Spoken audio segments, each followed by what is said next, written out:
ngi leen di nuyu maa ngi leen di ziara di leen te di ko sakku ci kenn ku ne si yéen di ñaan suñu borom subhanahu wa taala mu defal leen jàmm fu ngeen manti nekk. tey le samedi 10 septembre 2022 waxtu wi may wax ak yéen 13h30 pratiquement jot na ci Ndakaaru ak li ko wër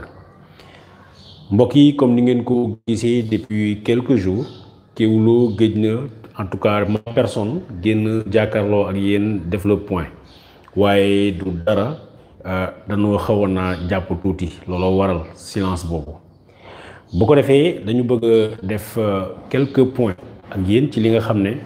mooy xew-xew yi amoon ci biir semaine bi ci njëkk dañuy boole sunu njaal ak njaalu Sénégal yépp di jooy génn àdduna ki nga xam ne moo doon sunu kilifa moo doon sunu imam moo doon sunu wëllëre moo doon le symbole même de l'erreur judiciaire mooy ki nga xam ne jaay nañ ko doole tooñ nañ ko mu génn ne jéggale naa te yàlla tax imam Alioune Badara Ndaw génn na àddina barki démboo doon ñetteelu fan wi ñu ngi dem ci juróom-ñetti fan yi nga xam ne moom lañ ko war a saraxal ñuy yeesalaat sunu njaal ci njaboot gi sunu borom subhanahu wa taala mu defal ko njéggal mu xare ko ci àjjana yu gën a kaw gannaawam liggéeyam bu rafet bi yàlla subhanahu wa taala teg ci loxoom ba ñu mën koo continuer buñ ci jógee nag dañuy gis ngeen démb sénégalais yëpp assisté nañu ak li nga xam ne moo doon déferment ki nga xam ne mooy Karim Xurum Xaq Abdou Karim Gueye te it Cheikh Oumar Diagne mu di ñaar ñoo xam ne ñu jege woon imam la bu muy dund te it ñoom defuñu lu dul rapporter li nga xam ne moo di témoignage boo xam ne imam dund na ko bu muy dund te kenn diw ko tey ñooñu jaar ci kàddu googu nguur gi jël leen dugal leen ci kaso bi démb nag Kéwoulo participé woon na defoon na direct buntu tribunal ba nga xam ne gannaaw bi avocat yi waxee mbokk yi ak jegewaale ñi nga xam ne ñoom la ñu téye muy Karim Gueye waaye it muy ki nga xam ne mooy sunu xarit Cheikh Oumar Diagne professeur def nañu déclaration yi Kéwoulo diffusé woon na ko en direct mais gannaaw bi mu ko déglu dama ko ñaawlu parce que fi ñu toll nii waxtu yi yàlla xam na ni Sénégal soxlawutul lu dul dal Sénégal soxlatul fitna Sénégal soxlatul encore ñuy tëkkuwante Sénégal soxlawul di ñuy lancé wante ay défi Sénégal soxlawul lenn loo xam ne dina fi indiwaat trouble ba ay bakkan di ci des wala nit ñi diñ ci am ay gaañu-gaañu wala ñu ci yàqule wala boog ñu am sax ñuñ ci jàpp li nga xam ne jooy nañ ko ci ñaari at yi doy na sëkk ak barke moo tax pour la première fois ci l'exercice de mon métier de journaliste censuré naa li nga xam ne muy liggéey bi nga xam ne reporteru Kéwoulo yi def nañ ko parce que bu ñu bàyyilee lii dina am bu ñu bàyyilee leneen dina am loolu du objectif du li nga xam ne man Babacar Touré bëgg naa bokk ci ñi nga xam ne dinañu yee fitna wala dinañu bokk ci li nga xam ne dina indi ay trouble lu ñuy liggéey kay mooy naka la ñuy fexe ba képp koo xam ne yaa ngi ci complot képp koo xam ne yaa ngi jëmee ci réewum Sénégal ci askanu Sénégal loo xam ne dina indi fitna ñun ñu dénoncé ko loolu mooy sama taxawaay te loolu laay continuer incha allah bokk naa ci sénégalais yi ñi nga xam ne ñu ngi ñaawlu li nga xam ne mooy arrestation Abdou Karim Gueye di ko apporter sama soutien te di ñaawlu arrestation ki nga xam ne moom professeur Cheikh Oumar Diagne di ko xamal ni ñu ngi koy jox suñu soutien waaye nag du ñu ànd ak lenn loo xam ne dafay gën a yee fitna dafay gën a woo sénégalais ne leen kaay leen ngeen jàmbaarloo wala pare leen pour jàmbaarloo du ñu bokk ci loolu mbokk yi su ma paree ci loolu leneen li nga xam ne moom laa leen di invité mooy gis ngeen ni depuis quelques jours arrestation ki nga xam ne mooy Yaya Cissé ñu ne dafa bokk ci force spéciale yi te ñu dem jëlee ko le 6 fële nga xam ne mooy Kaolack gannaaw bi nga xam ne bokkoon na ci ñi nga xam ne gouvernement Sénégal en tout cas police gannaaw xam ne bokkoon na ci ñi nga xam ne gouvernement Sénégal en tout cas police am na ko wër depuis des semaines di jéem a xool fan la nekk finalement ñu dem jàpp ko fële ca Kaolack Yaya Cissé mbokki ngeen baal ma une minute de pause rek.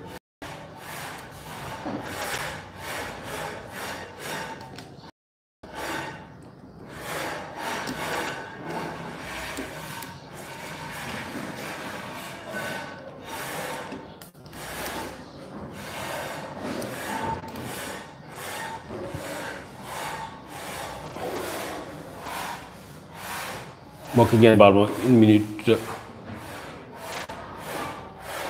waaw comme ni ma leen ko waxee gannaaw li nga xam ne gouvernement bi fekk na ko fële ca Kaolack ñu jàpp ko dañ ko indi fi nga xam ne mooy Dakar ba keroog démb barki démb dugal nañ ko fële nga xam ne mooy sûreté urbaine ñu déglu ko gannaaw déglu boobu nag ki nga xam ne mooy Yaya Cissé placé nañ ko en détention mu dem fekk ji ñeneen ñi nga xam ne jàppoon nañu leen ñu daal di leen dugal ci kaso bi mais kan mooy Yaya Cissé Yaya Cissé baax na ñu xamal leen ni ab sénégalais la ab tailleur boo xam ne dañ ko booleeloon dafa nekk Tëngéej nekkoon ci ay jafe-jafe ci lu ñu expliqué moo di dafa bokkoon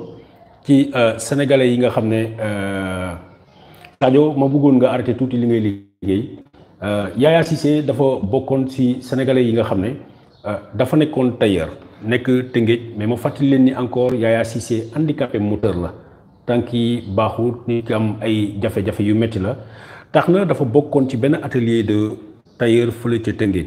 mais gis nañ ni nee nañu prosélytisme am moo di woo ay nit di leen yónni di leen invité pour ñu may leen ma une minute ma arrêté lu bruit boobu parce que wax dëgg yàlla dafay déstabiliser un peu liggéey bi nga xam ne moom laay def.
voilà mbokk yi ngeen baal ma maa ngi doon fàttali nii teg nañu loxo ki nga xam ne mooy Yaya Cissé Yaya Cissé comme ni leen ko kéwuloo xamale woon benn doomi Sénégal la boo xam ne handicapé moteur la maanaam tànk yi baaxul mu doon liggéey ci benn atelier tailleur ci li ñu xamale mooy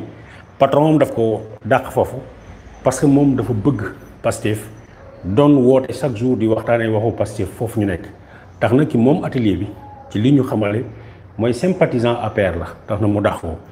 bi mu ko dàqee ñeneen xaritam ñi nga xam ne ñoo ngi Pastef ñu daal di cotiser maanaam loolu moo nekkoon sax à la base turu force spéciale boobu ngeen di dégg parce que force spéciale lan la benn groupe WhatsApp la woon ensuite mu dem nekk groupe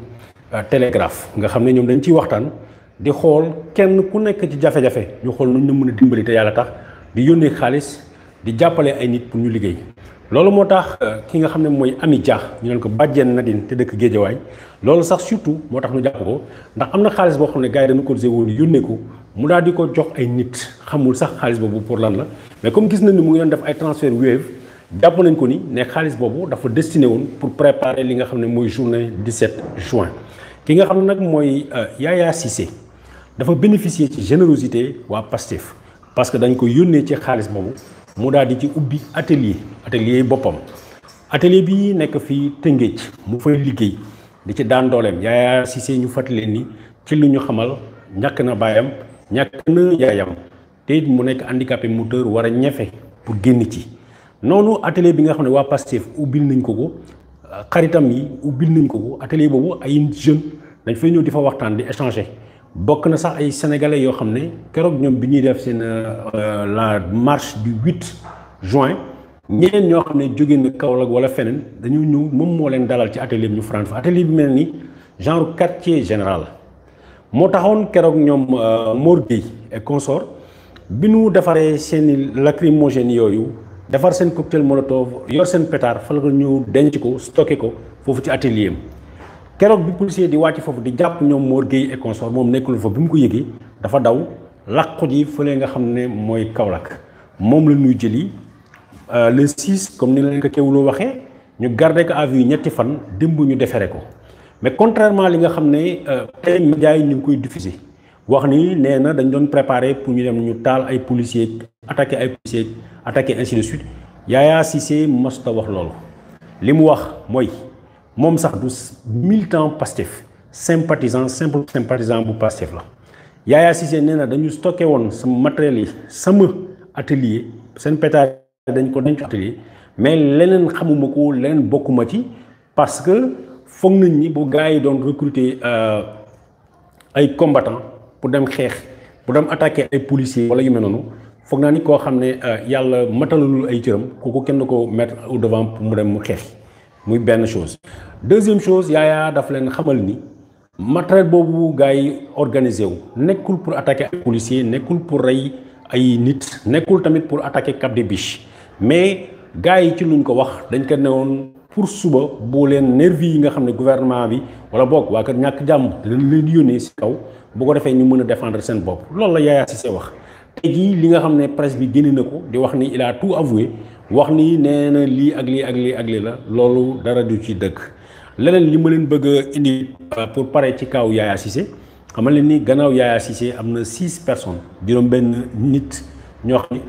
mandat d'arrêt international moo leen visé bu fekkee ne am na ñoo xam ne ba léegi ñu ngi Sénégal ñi nga xam ne ñu ngi bitim réew ñu mel ni France Italie ak Espagne ñooñu la ma leen ca waxoon ci wàllu mandat d'arrêt bi waxoon naa leen ko boobu ba léegi dara du changé ci kàddu googu mbokk yi en gros lii mooy li nga xam ne bëggoon naa leen ko indil jox leen ko comme information ci kaaw génnum àdduna ki nga xam ne mooy sunu imam mooy sunu kilifa imam Alioune Badara Ndao di ko ñaanal suñu borom mu xare ko ci àjjana yu gën a kawe duñ ci polémique lan moo ko rey lan moo ko yóbbu kenn ku ne ci sénégalais am nga sa conviction bien que amuñu dossier médical boo xam ne ci la ñu war a basé wu ci wax ka li ñuy def mooy ñaanal ko suñu borom xare ko àjjana wax ni nag génnum àdduna imam Ndao dafa war a raffermir encore les liens de solidarité ci Sénégal yi ñu xam ne dara du dara te dara dara du yàggul ñu fexe ba comme ni ko imam defee parce que bi mu génnee prison dafa ne ñi ko teg nii toppewu leen ci dara ñu fexe ba ñu cultiver la culture de la paix ak solidarité ak jàmm lépp loo xam ne day indi fitna lépp loo xam ne day indi féewaloo ñu fexe ba buñ ko nangu